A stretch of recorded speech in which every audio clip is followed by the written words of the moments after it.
Good morning friend. সকালবেলায় আপনাদেরকে সুপ্রভাত জানিয়ে একটা আমার মনের খুশি ফিলিং শেয়ার করছি। আশা করি আপনাদের ভালো লাগবে।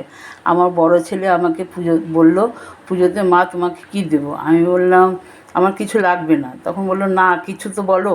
তখন আমি বললাম তাহলে আমাকে যদি দিতে চাস তাহলে আমি যেগুলো খাই সেগুলোই পাঠা। তো আমার এখন জামা কাপড় কী প্রয়োজন? আমার বয়স হয়ে গেছে, আমি কি সেরকম বাইরে যাই? আমার জামা কাপড় যা আছে তাই আমি মরার আগে পরে শেষ করতে পারবো না।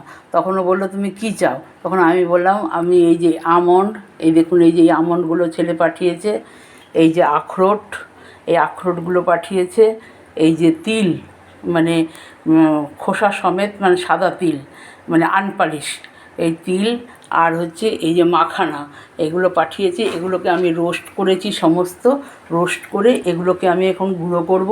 গুঁড়ো করে প্রতিদিন আমি ওটসের সাথে এগুলো মিশিয়ে আমি খাই। তো কেমন হয়েছে আমার পুজোর গিফটটা আপনারা সবাই বলবেন।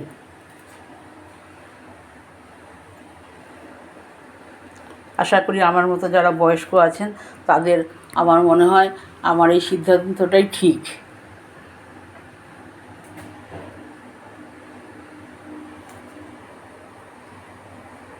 দেখুন বন্ধুরা, আমার সবগুলো একসাথে মিক্সিতে গুঁড়ো করা হয়ে গেছে। এখন আমি এই জারের মধ্যে ভরে রাখবো। এগুলো আমার 1 মাস চলবে। দুধ ওটসের সাথে মিশিয়ে 1 চামচ করে খাবো। দেখুন এই যে এই 2 কৌটো হয়েছে।